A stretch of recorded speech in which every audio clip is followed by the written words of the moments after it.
A'udzu billahi samii'il 'aliim minasyaitonir rajim. Bismillahirrahmanirrahim. Assalamualaikum warahmatullahi wabarakatuh. Alhamdulillah, alhamdulillahilladzi bi ni'matihi tatimmus shalihat. Asyhadu an la ilaha illallah wahdahu la syarika lah. Wa asyhadu anna Muhammadan 'abduhu wa rasuluh. Allahumma shalli wa sallim ala nabiyyina Muhammad wa ala alihi wa sahbihi wa man tabi'ahum bi ihsanin ila yaumiddin. Qala Allah Ta'ala fil Qur'anil Karim, ya ayyuhalladzina amanu taqullaha haqqa tuqatih wa la tamutunna illa wa antum muslimun, thumma amma ba'd. Ikhwatu fillah, saya Muhammad Faisal bin Anwar, yakni saya daripada Harmony Excellence.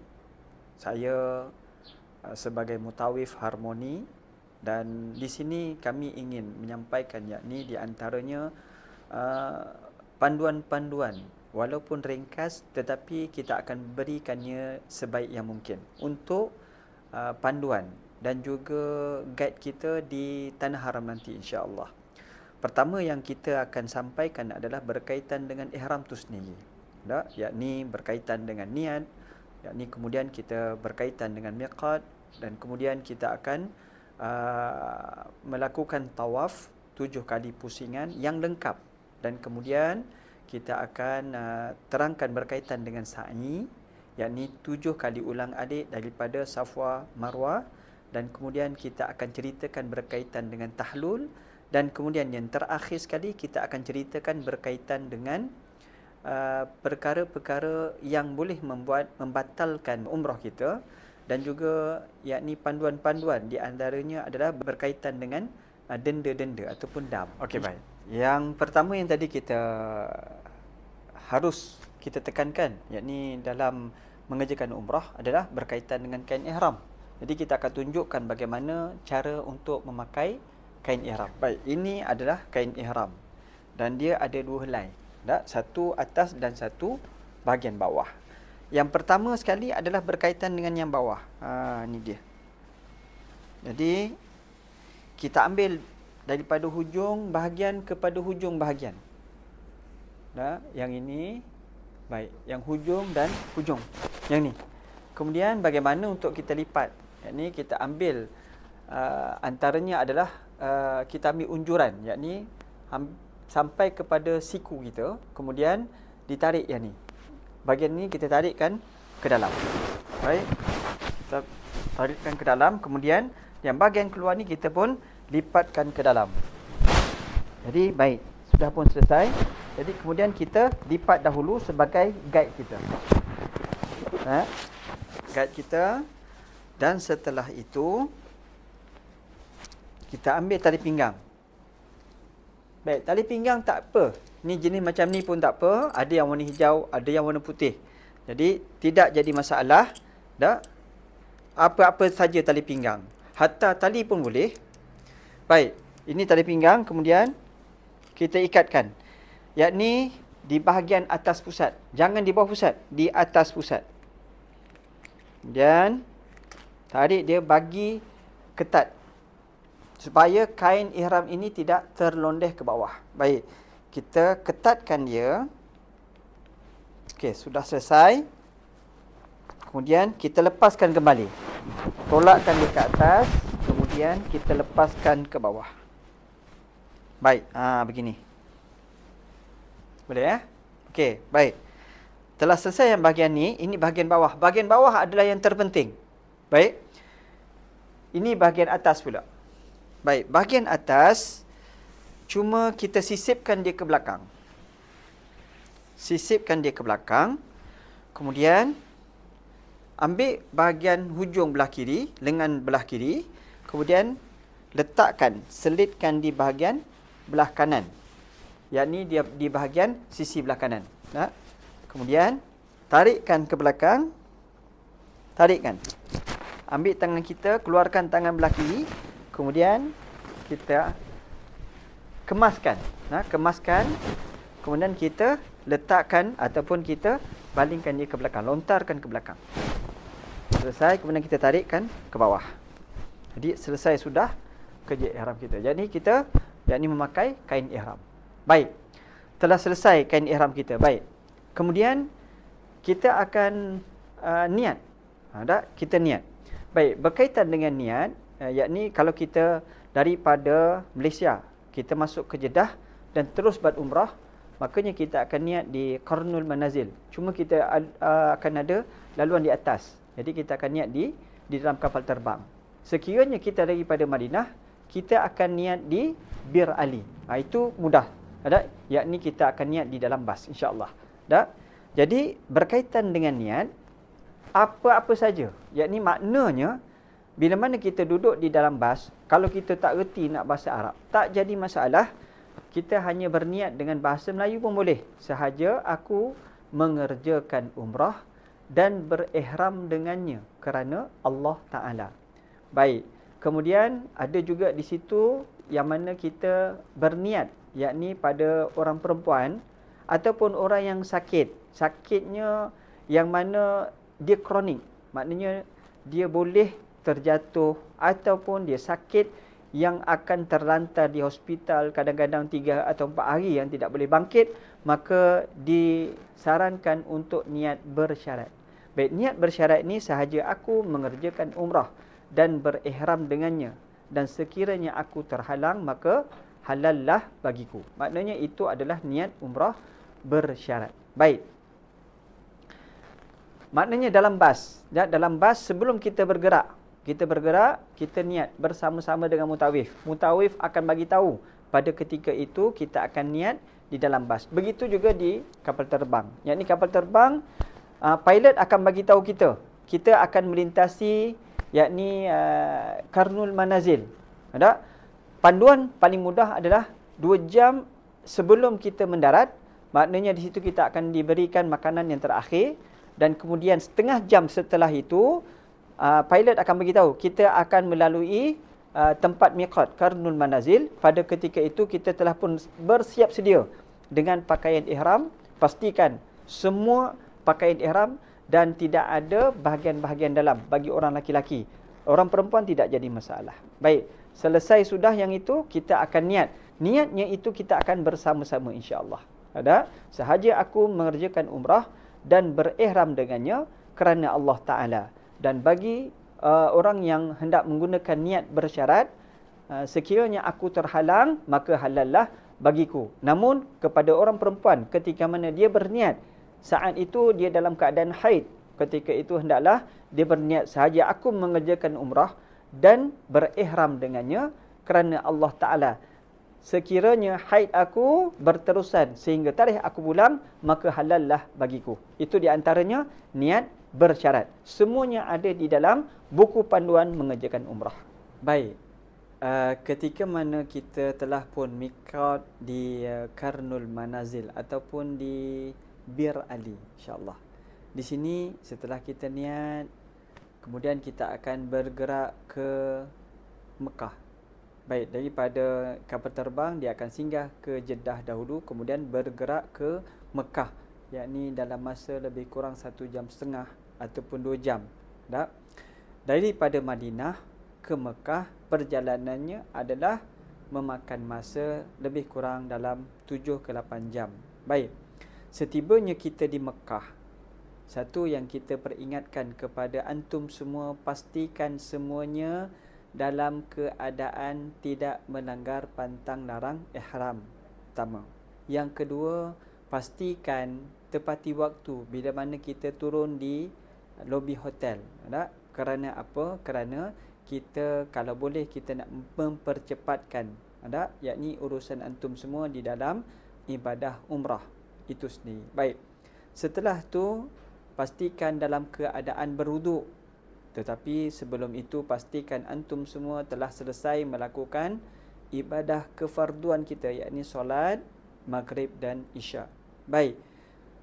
Setibanya kita di bawah, yakni di lobi hotel, pastikan kita membawa beg.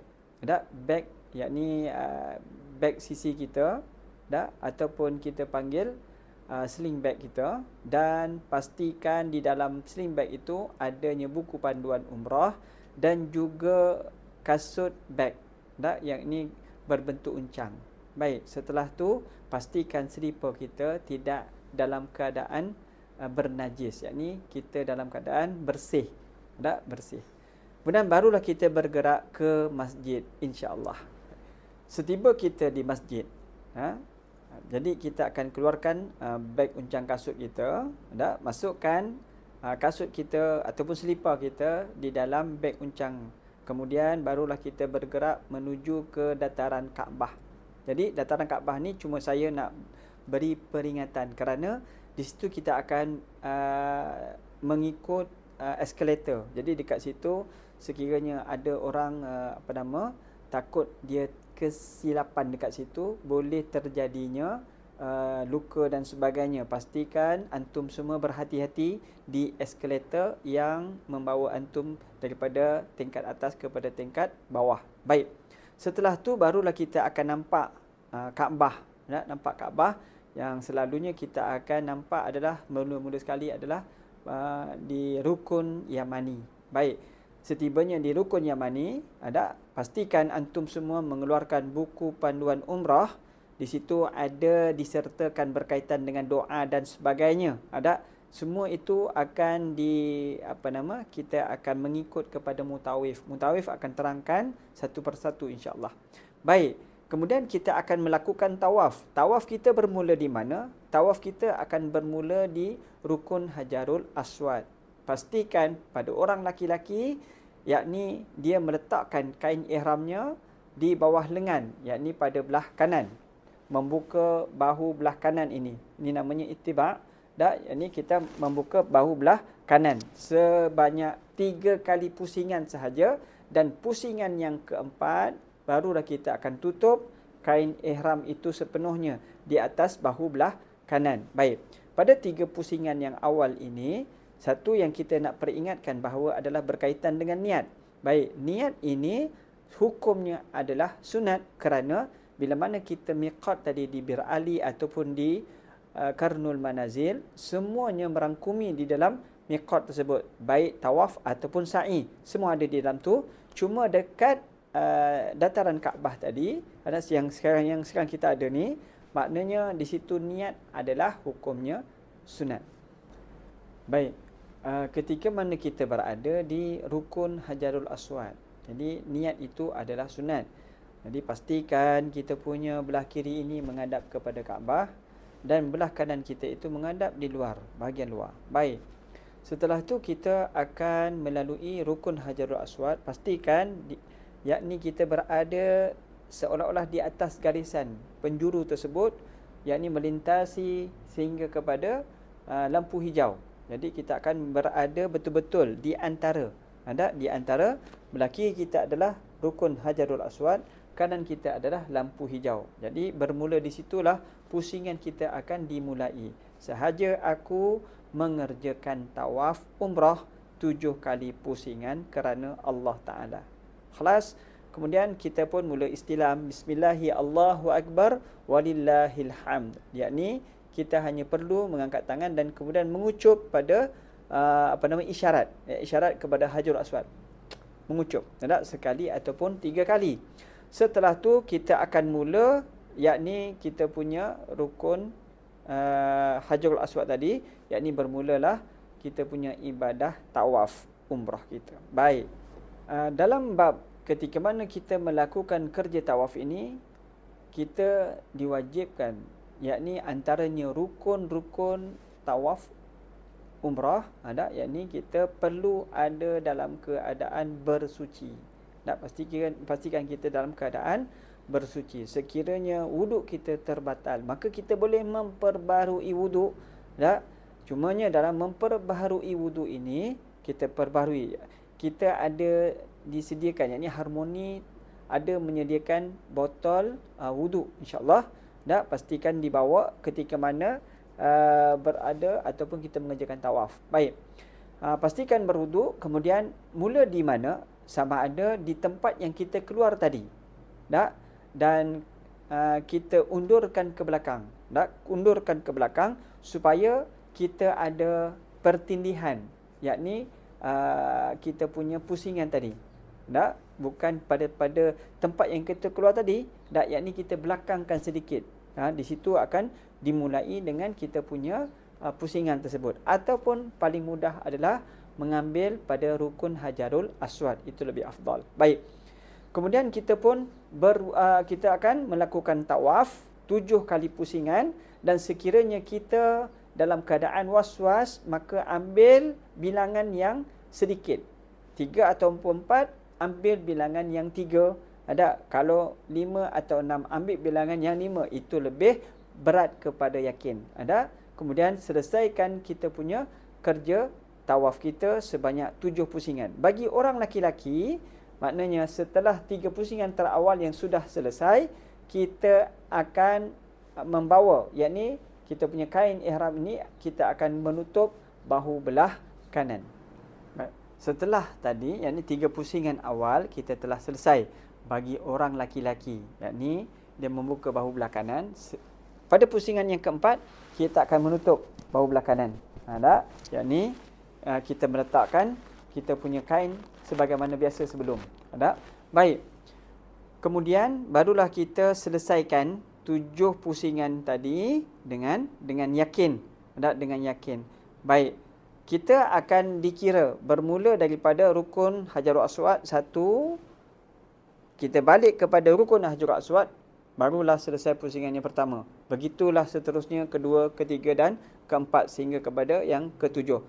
Dan juga bagi orang laki-laki disunatkan juga untuk berlari-lari anak pada 3 pusingan yang pertama tadi, tapi cumanya kemungkinannya tidak dapat kita lakukan kerana pada masa itu tempat itu penuh dengan sesak lah. Jadi pun kita berjalan pun tidak jadi masalah. Pada orang laki-laki saja, tidak kepada orang perempuan. Baik.